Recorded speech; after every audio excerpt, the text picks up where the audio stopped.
I sell wine that are natural wine, minimal intervention, no chemical in the vineyard, and a tiny little bit of sulfite at bottling. And I'm wondering if I can use that recipe into photography, minimal intervention. I go out, I take my camera, I take a picture, and I try not to change it too much, because then it will be almost changing the moment. Hello, my name is Eline Perez, and you're listening to Are You an Artist? The very first episode. And today is a conversation with Christophe Lechevalier. We talked about wine, photography, but also being like Marmite, you like it or you hate it. I'm doing my best for the sound quality, but keep in mind that we are recording in a flat in London. Anyway, Christophe has a lot to share, so here we go. Make a cup of tea and enjoy. And don't forget to go and visit him at his wine bar, Le Chevalier in London, if you enjoyed the conversation. Let's go!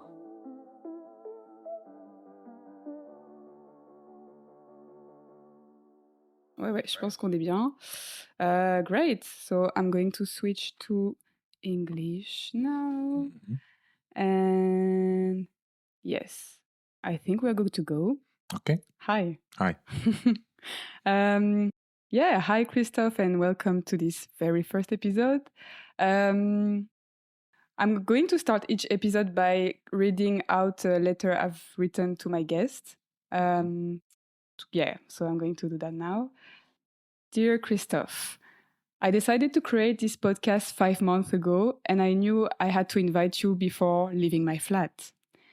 We are still neighbors for 3 days, and here we are. You are my very first guest. While living on Tower Bridge Road, I must admit that your wine bar was the only place I have been to on my own. The good wine was one reason, but what I really enjoyed was our conversations. You had so many stories to share, and I discovered that you were passionate about wine, but also about music, photography, design, football, and your curiosity was always very contagious. Even when you described, I remember once the physicality of football, for example, which is a sport I'm not crazy about. I kind of wanted to learn about it. So I realized that you were super creative in everything you did, and this is why you are here. And this is why I'm going to ask the first and huge question of the podcast, which will be the title also. Are you an artist? No. Well, thank you for having me here. That's very kind of you. It's a nice letter. Am I an artist? I have no idea. I think at one point in my life I wanted to be, and I kind of didn't happen. I felt like at the time, didn't have the intellect required to be able to conceptualize anything that would have to be coherent enough to present to the world. So I decided that it wasn't going to be either a profession or anything. So I guess I stopped. And what were you doing then? Well, at this study, I did a term in art school. I have the typical kind of English access course into fine arts and so on. And I stopped because it's just there's many things. I didn't have the intellect. I didn't have the brains for it. And the fine art field is very much about philosophy.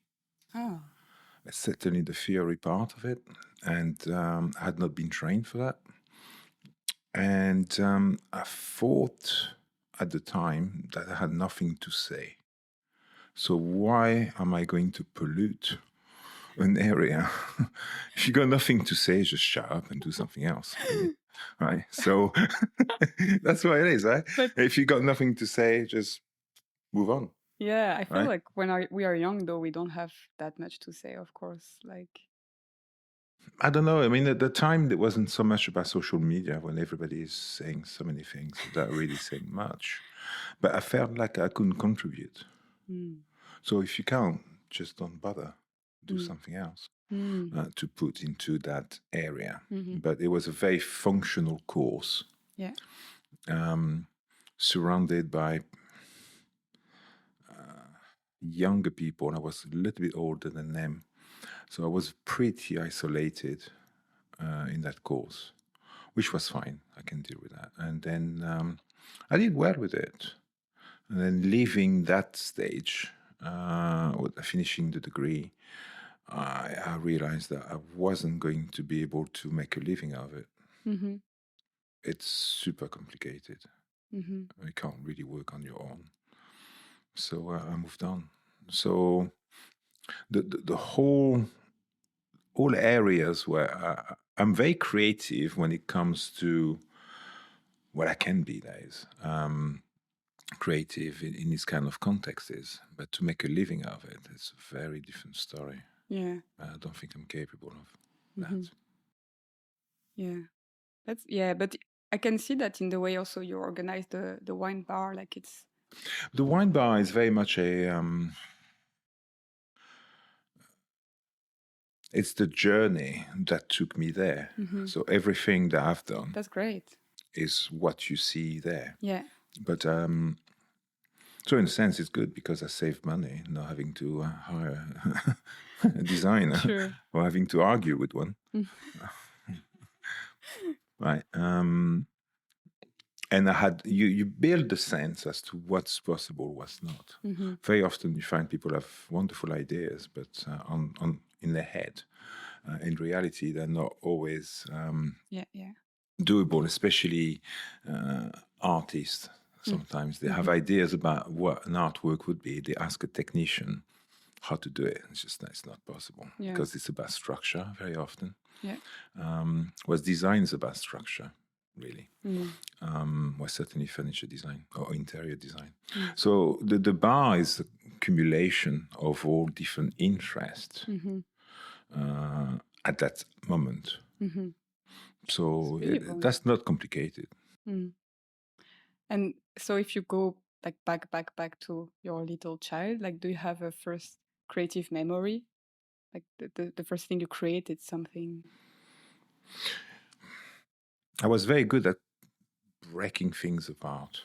Oh. Yeah. I would just dismantle everything. Because I was always curious as to trying to figure out how they were made. But in the emergency of taking everything apart, I never managed to put them back together. Is it like toys or? No, well, yeah, I guess so. Toys, bicycles. Oh, wow. Televisions. Oh, wow. Anything I could put my hand on, I would just disconstruct, just put it apart. And very often they are designed in the way that you can't really put them back together. Oh. Very often you find that some objects are like that. Wow. But I think it was about the, I don't know, some kind of a Freud exercise of Freud. I don't believe in Freud, fuck that. Psychologists, deconstruction of an object, trying to see what's at the core of it. Wow. But that's it. Never be able to put everything back together. Now I can. Okay, that's good. I'm a little bit more careful when I take things apart. So I'm good at repairing stuff. But at the time, no, I didn't care. It wasn't the issue. The issue was just to dismantle, break it open and see what was going on, how it works. Okay. And do you remember what you wanted to do as a kid? No. No? No, I had no idea. I'm dyslexic, so I lived in my own world. Okay. So, no, there was never had a plan. And my parents are part of that generation who didn't have a plan either. It's that kind of after the war generation. But so they didn't have a plan for you? No. Okay. No, at all. No expectations whatsoever. Wow. So it leaves the gap pretty open. Yeah. But no, because I think it's that generation where there was plenty enough in terms of work, to find something that would work for you, or to find something. Okay. Right? Yeah. So no matter what you do, it would work out. I think that's the 50s. Certainly in Europe. I mean, certainly for my parents, I know of other people, their generation, it would have worked this way. So writing a CV wasn't part of their life. Oh, wow. You don't. You apply for a job, you're very likely to keep that job for the rest of your life. Yeah. Right? Or maybe make one or two changes. But that's it. So I don't think, because they were not thinking that way, they were not projecting that onto any of us.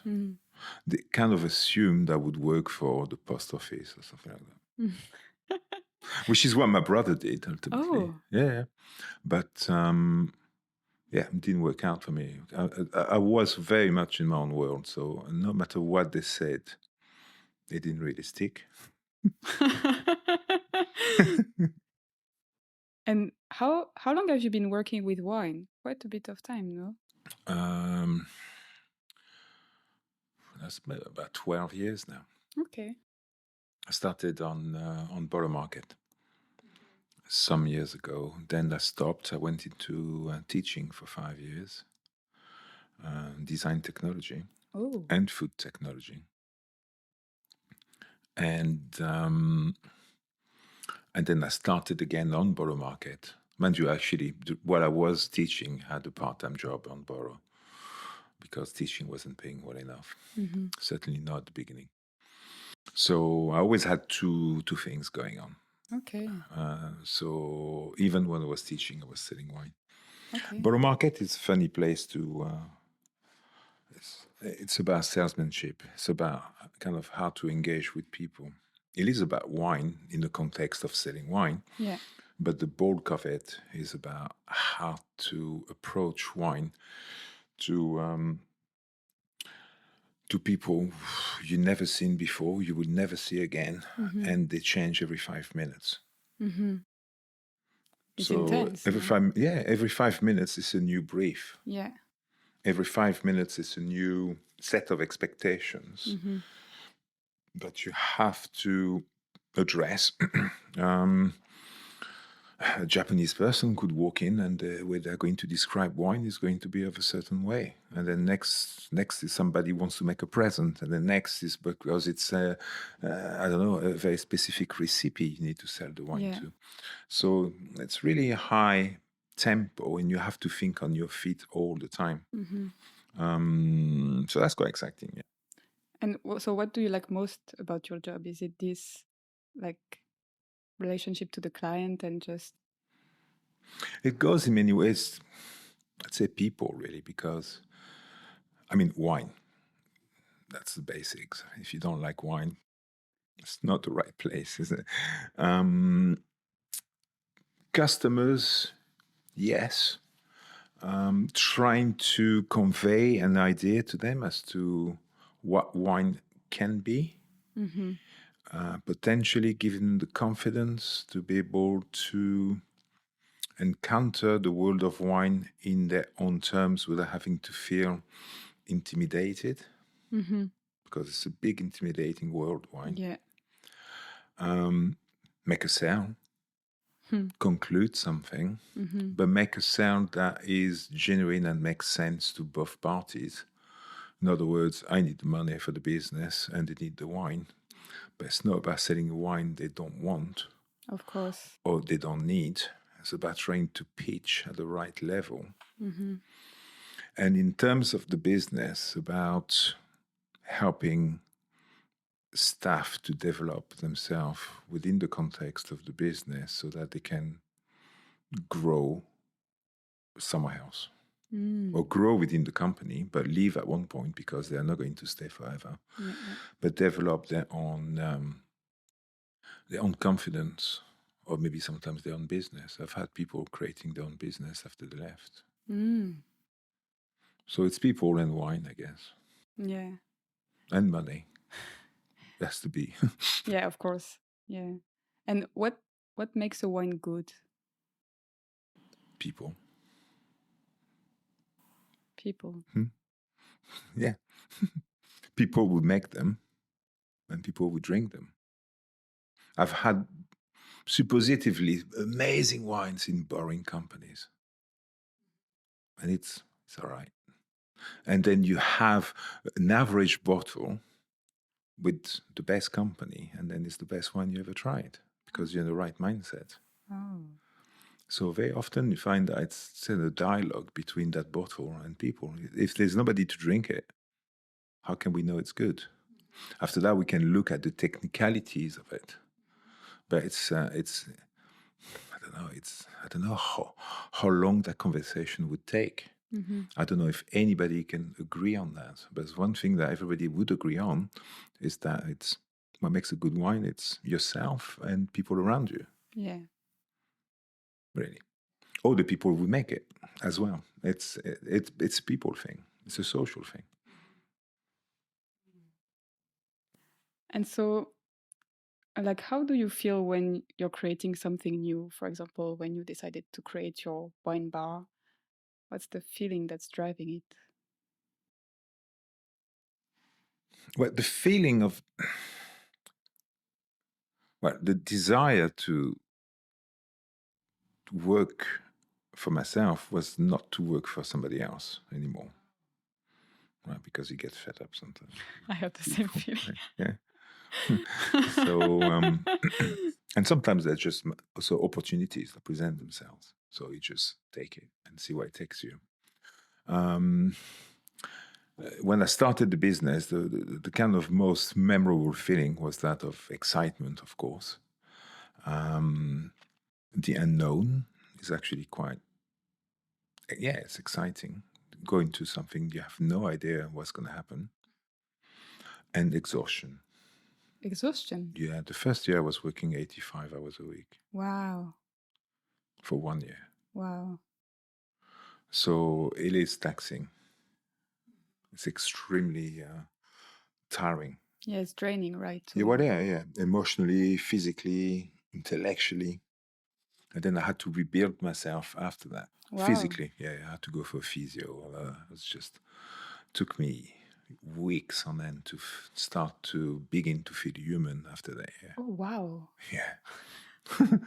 The first time I had the day off on a Monday, I decided to close the shop on Mondays. It took me about 10 weeks for not lying in bed and sleeping all day. Oh, man. And to start to realize I could do something else. Mm-hmm. Setting a business like this hits your life. Mm-hmm. Really, it takes a lot of you.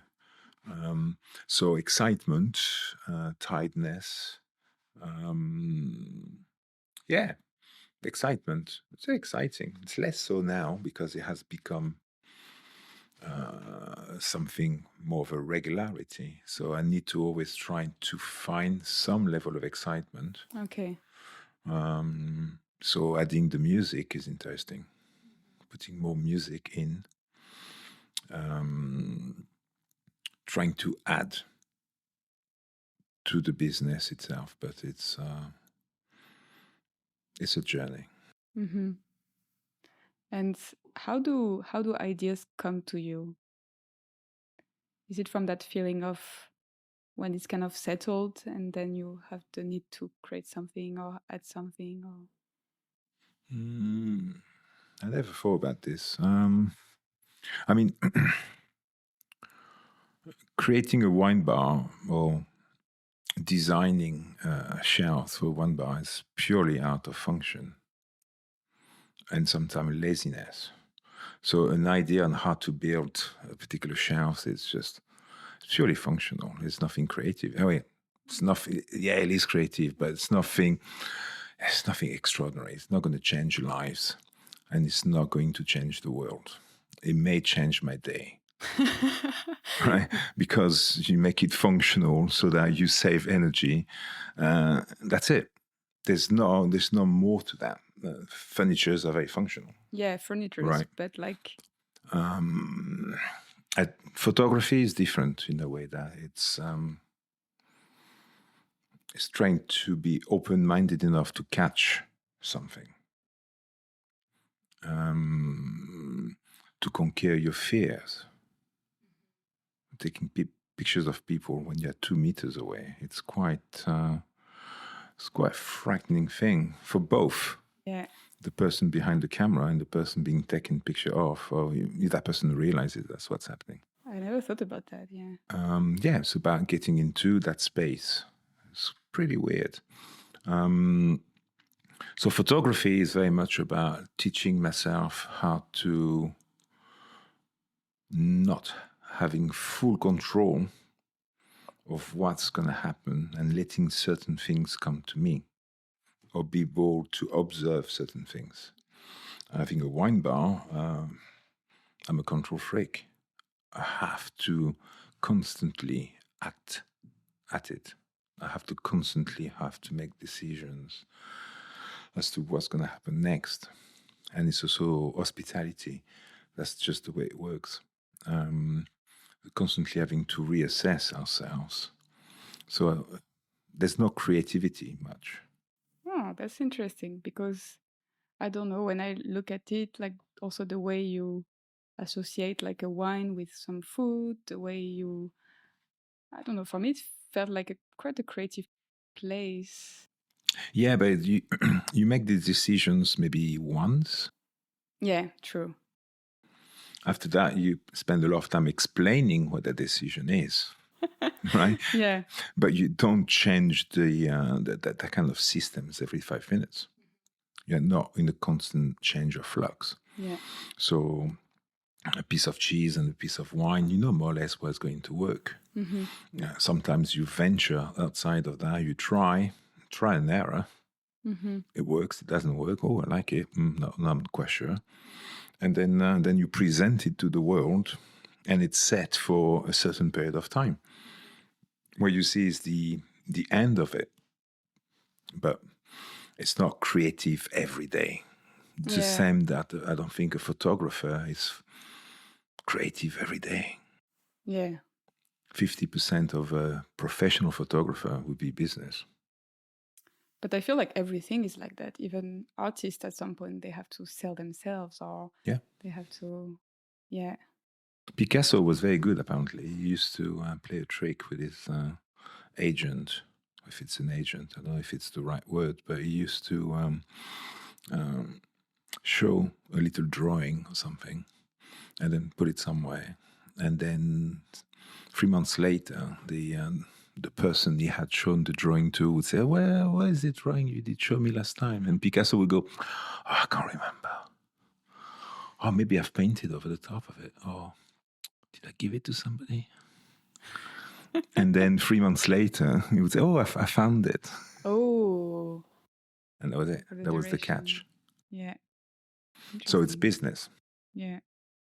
No matter how you want to look at it. I think it's about balance between business and these moments.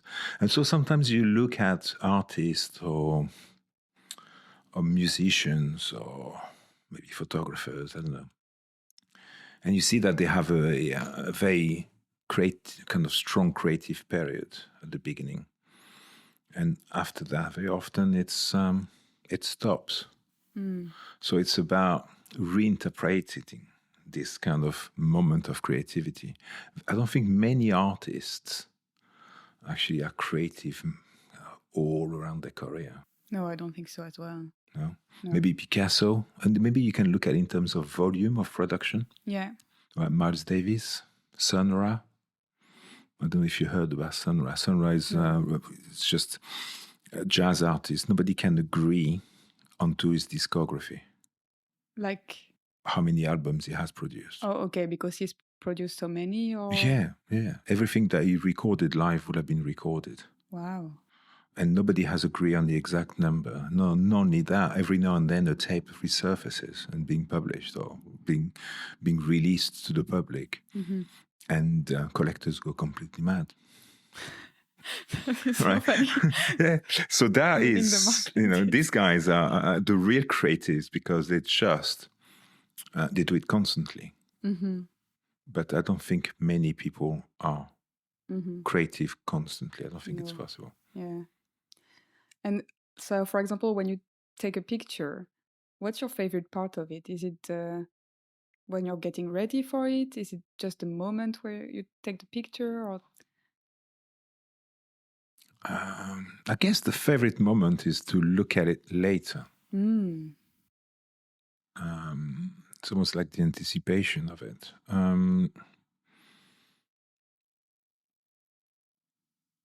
It's all about processes, and I'm teaching myself these processes as I go along. It's fairly new to me. So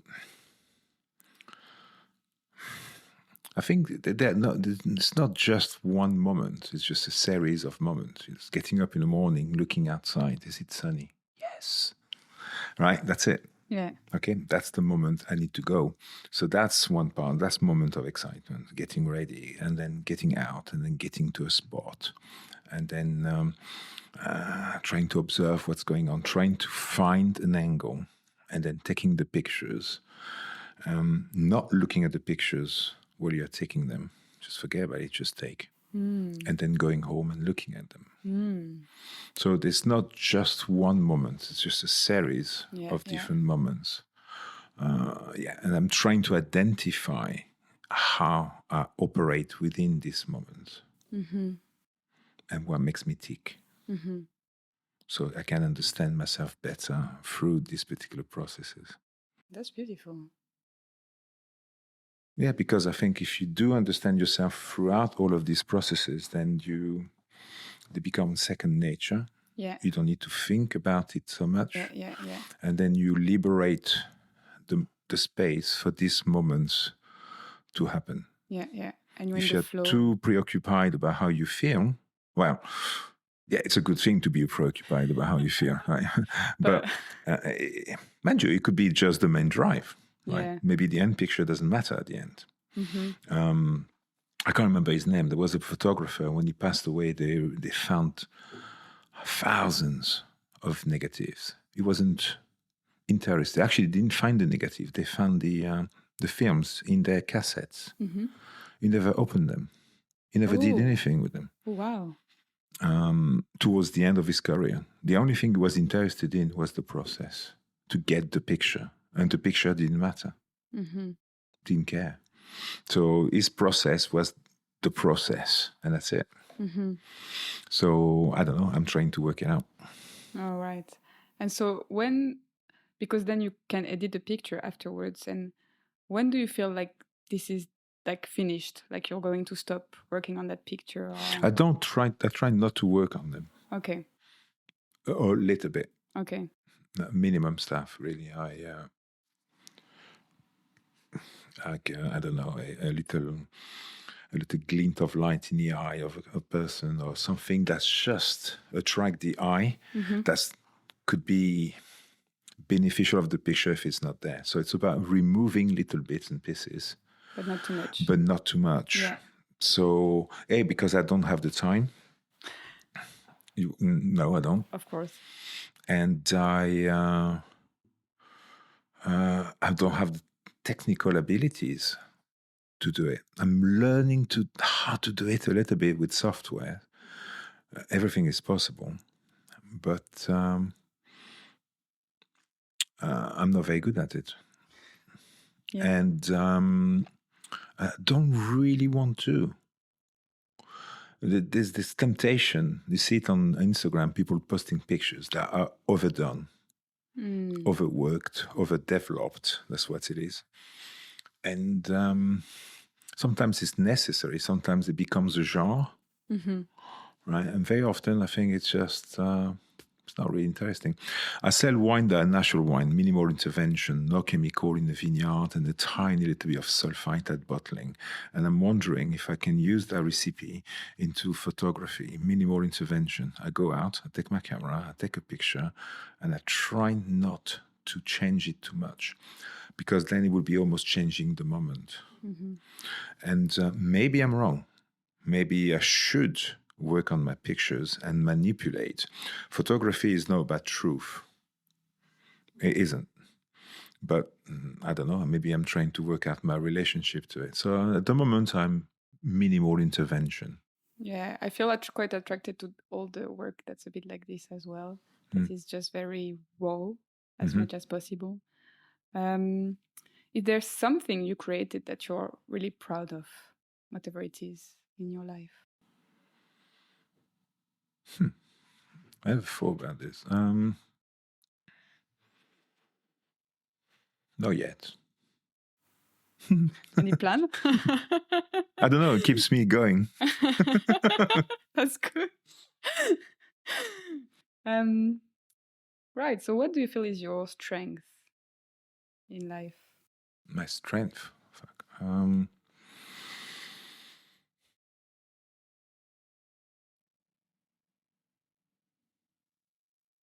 I think I'm genuine in how I approach things. Even if it doesn't always arrive at the conclusion, my strength is I'm genuine into, I'm an open book. I'm quite forward and genuine. If I don't like it, I'll say it. Yeah. That's rare. I don't know. I have no idea if it's rare or not. I guess that's, maybe I'm too honest sometimes. Mm-hmm. And what would you like to be better at? Concluding things. Finishing things, right? Or put them back together. Anything that scares you? Death. Fair enough. I remember this guy when I was a kid. So I'm not scared of death, kind of an older man. I'm not scared of death. And just I never really truly believed him. I think he was trying to convince himself that it was going to be okay more than anything else. Yeah. Fucking petrifies me. Yeah. Death itself, once it's done, it's done. I'm gone. I have no idea. It's fine. I think it's the pain of everything shutting down, because apparently it's very painful. That's why they put you on so many drugs when you're dying like this. It's just every organ that shuts down makes it more painful. So I don't like pain like anybody else. So that scares me enormously. And because I'm 55 and I know that's it, I'm not 25 anymore. I didn't think about these things before. At one point it will happen. So it's more present in my mind than it was before. I'm trying to find a space when I'm okay with it. But I think it will take a while. My grandmother once years ago, I called her for her birthday, and she said to me, "I've made a deal with it." I said, "What are you talking about?" And I said, "I've made a deal with death. I know this is going to happen. I'm okay with it." So I know that at one point, as a person, one comes to the conclusion that it's inevitable and you stop tormenting yourself for it. But I'm not at that stage yet. Yeah. Me neither. What is your strongest desire in life? Not to suffer, I guess. Not too much. I don't know. I mean, to go through it without being too damaged by it, I guess. Trying to navigate it the best way possible. I think that's it, really. I mean, I don't desire materialistic things. I don't care about that too much. It's about the stories. It's about the human element. It's about the people you meet and the human adventure of it. That's more important than the desire for material. It's to some degree quite irrelevant. Comfort is nice, but you can convince yourself that little is comfortable. I think. Yeah, I think so. Right, it doesn't have to be grandiose. Yeah. But it's a constant challenge because everything around us is a constant reminder that success is based on these material things. Especially in London, I find. It's a liberal economy, so yes. I think it's everywhere. Maybe to some various degrees, but... that's true, probably. Yeah, it's capitalist society. That's how they function. Yeah. But,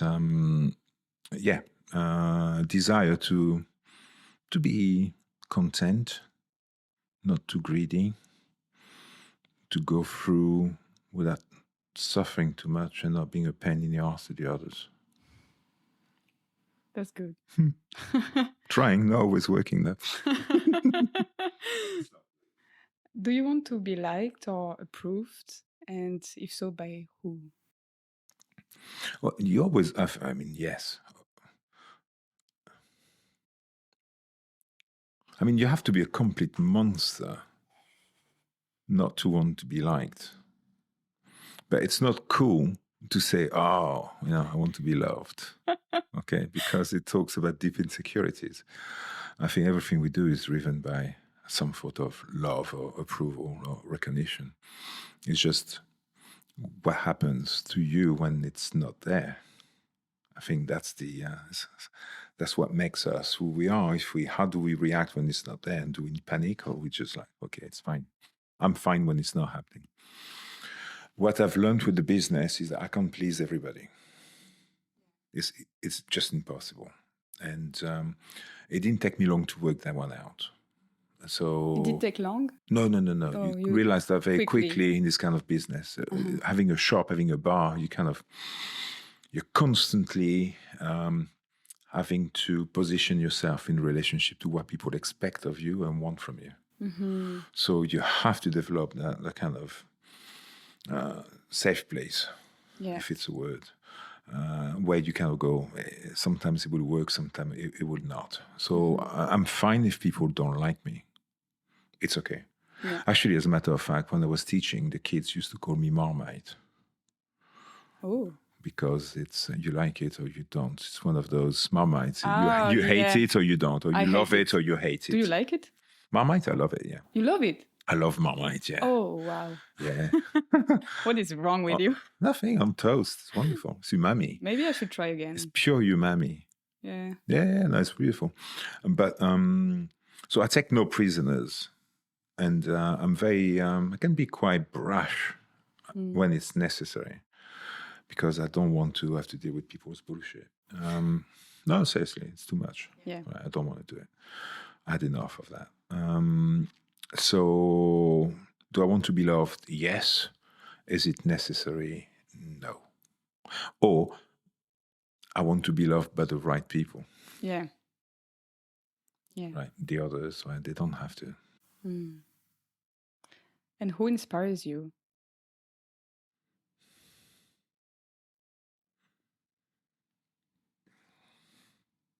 I don't know. It's not so much who as such. It's more the moments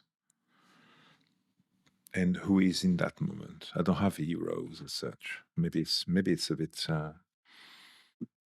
What's the word I'm looking for?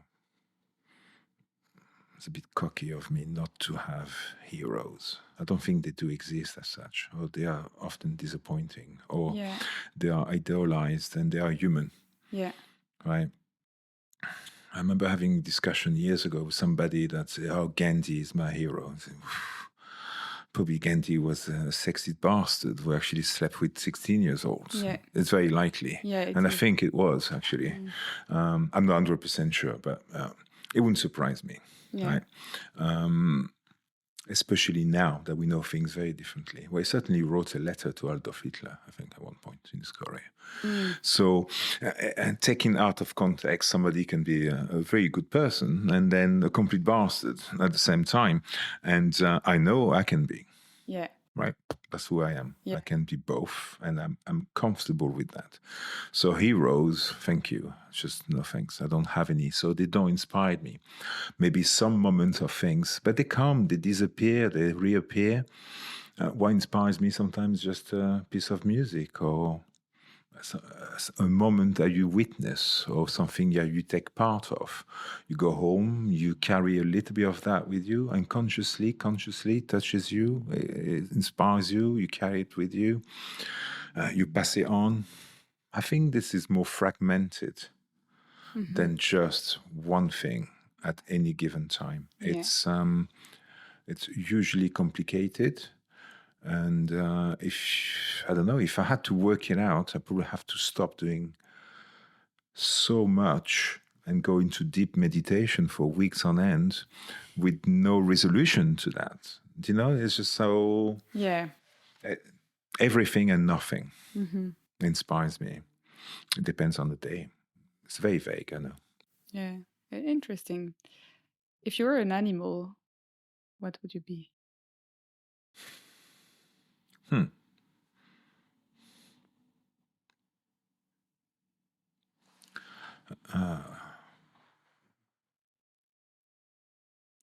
I don't know. I like cats because they're quite dependent. And it suits my personality. I come along for a cuddle and then I fuck off somewhere else, hoping that I get another one at one point, right? That's it. So cats are great. Giraffes are quite... I'm tall, so maybe a giraffe. They're quite violent, giraffes. Have you seen the giraffes fighting against one another? It's brutal. Seriously, their head are very big and solid. They use their neck to swing the head against one another. Wow. It is pretty... Impressive. Yeah, it is very, very... they're quite strong. So all babies have a giraffe because somehow they're kind of cute. See these plastic giraffes? Yeah, I see. Yeah. I don't know why every kids have that, right? I don't know. Every generation... You got kids with little giraffes that make a little sound. They're brutal. They're crazy. But they are very elegant. That's true. I'm not a fast person, so I will never be a cheetah or anything like this. I'm kind of slower because I'm tall. So I guess a giraffe or a cat, or maybe if there's something in between, I take it. A tall cat. A tall cat with a massive neck. Yeah. Do you have a favorite color? Blue. Blue. Light or dark? No, dark blue. I don't know. Some people say it's about authority. Uniforms are often in blue. Oh. I'm kind of not sure about color theory. I can't do red. Yeah. I can't wear red. Okay. I look sick. Seriously, I look pale. I'm about to die. You put a red hat or a red jumper on me, people will say, "Are you okay?" Right. So funny. Yeah, it is. Yeah, it's one of those colors I can't do. Green, orange. Yeah, I love colors. But blue is something that I turn to instinctively. It's easy. Okay, yeah. Yeah, it makes me look a little bit skinnier than I am. And it's not black. Yeah. What makes you happy? A good day. Sun, yeah. No, a good day. Rain makes me happy. Wind. I love the wind. If it's just, if we stick to weather. But a day when I haven't been stressed and everything unfolded without having any negative feelings. That's a good day. Often or? What, negative feelings? To have a day like this without negative feelings and without... It can happen, yeah. Not every day. But I'm in contact with people. So at one point, there's going to be something that I need to digest because people are not always nice, as we know. Yeah. And sometimes my customers are just, sometimes they behave like crap. So I have to deal with it. Right? How would, yeah. Do you have examples? Yeah, how? Rudeness. Okay. Not being polite. Yeah, I think usually rudeness, kind of getting across in a way that's just really not respectful of people around them or the shop, or it can happen. Doesn't always happen. Yeah. Less now, but in the past, maybe sometimes working with a member of staff who's just a little bit difficult to deal with, or maybe it's just a clash of personality between them and me. It can happen. Yeah. So finding the right people to work with is important, certainly in my case, because we work together quite closely. Yeah. I don't know, news on TV. How do you fucking deal with this, right? So, a day where you can balance things out and, the kind of the positive element override anything else is a good day. When I feel like I've accomplished something that was worth doing. when I didn't delay stuff. I'm very good at delaying stuff because I'm like everybody else. Everything that's difficult to make or big decisions to take, I push away and then kind of trying to enjoy myself. So sometimes I kick myself to make this hard decision. And then I realized that we're not that hard. It was just all in my head. And then I kind of go, okay, well, that's good. That's a good day. I've achieved that. Right. So, yeah. I'm not too complicated. I'm not too demanding. I'm very good at avoiding things. So when I don't avoid stuff, it's a good day. And if you could meet yourself when you were like 15 years old, what would you tell? When I was 16, in my hometown, there was, in Toulon, there was I think it was the first or the second book fair. Where writers would come along. And there was a famous actor, his name just escapes me, funny enough, Bohringer. He had just written a book. And I see him, I'm just in the street, and I see him getting towards that. It was under a tent, actually, like a chapiteau, like a circus tent. And I recognize him. I'm totally mesmerized. I've seen this guy on movies, on TV, So I go to a shop. I buy a pen and I buy a notebook. And I run after him to ask him for his autograph. And he looks at me, smiles. He asks my name. And he writes my name. And he writes, Vive ta vie. Celebrate your own life. That's all he did. He smiled. He just gave me a hug, I think, if I remember well. But he said, live your life. Wow. Celebrate your own life. Don't celebrate me. So if I was going to say something to myself, it'd be exactly that, which is what I did. Incredible. Since I'm 16. Yeah, it's a great story. I love it. That's a good time to have someone telling you that as well. Yeah. It was the right moment. So that's what I said to myself. If he had not done it for me, I will do it. Wow. To myself. It's nice. And how do you feel like you can learn and grow? Sorry, say that again. How do you learn and grow? Is it by tormenting myself into over-analyzing everything that I do. Okay. Fair enough. That's it. I mean, this kind of self-criticism without having to destroy your soul entirely. Yeah, a bit. Okay, a little bit by bit, until you are totally soulless. Yeah, it's kind of trying to... it's very easy, actually. Well, it's very easy. No, it's getting easier. There's certainly one thing, is that... And it's usually down to interaction with people, right? If I overthink something, if I constantly think about what went wrong with that interaction with that person, right? It's because somehow I fucked up at one level. So if I fucked up at one level, I need to step back and say, okay, well, what am I going to do differently from on that thing? If with interaction with the person, I'm so solidly aware that I was in my right and I've done nothing wrong, I stop thinking about it. Therefore, I had nothing to learn from it. So I learned from not feeling very good about certain things. If that makes any sense. Yeah, it does. And do you have any coming projects for the future? Anything that excites you? Not big terms, no, not long terms. The current situation means that next week is already a bit of a challenge. Okay. Well, yeah, I guess it is. The business I have has only known crises. Brexit, COVID, living crisis. So it's a business that's whole existence have known difficulties. So it's extremely difficult to project something for next year. You have no idea what next year is going to be like. We're not in this kind of world anymore.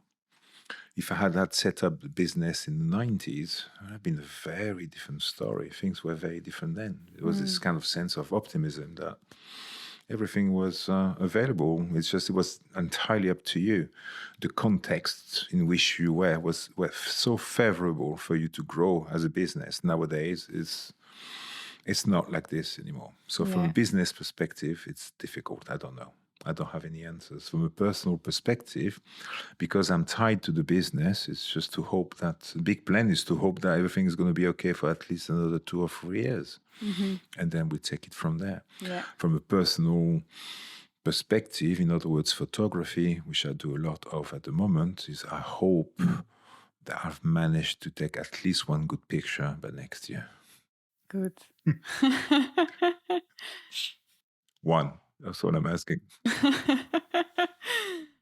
And do you have any recommendation? Any film you've seen recently? Any book? Any podcast? Or any wine?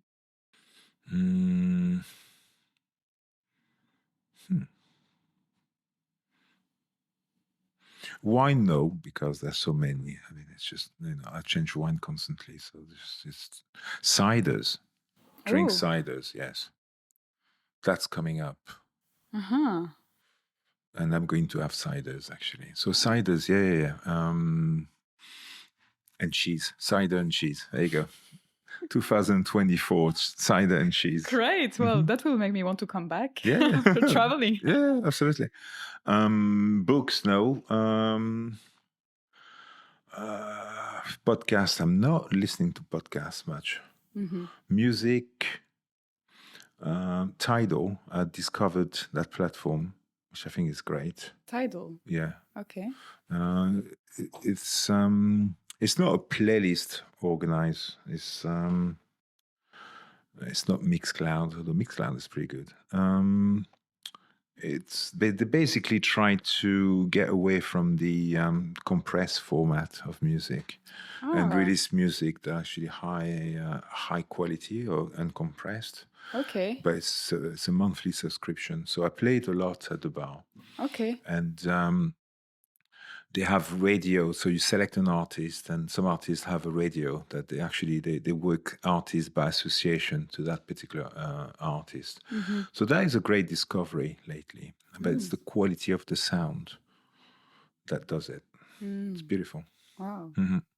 Great. Well, we are coming to the end, so okay, already. Do you want to kind of direct people to, I don't know, like the website of the bar, or like how they can find you? Well, it's 85 Tower Bridge Road, sandwich in between the pie and mash and the fish and chips. Lechevalier, one bar and shop. And you have to come. Yeah, it'd be great. Yeah. Well, thank you so much. Thank you. Thank you for having me. And yeah, that's it. That's the end of the first episode. Thank you.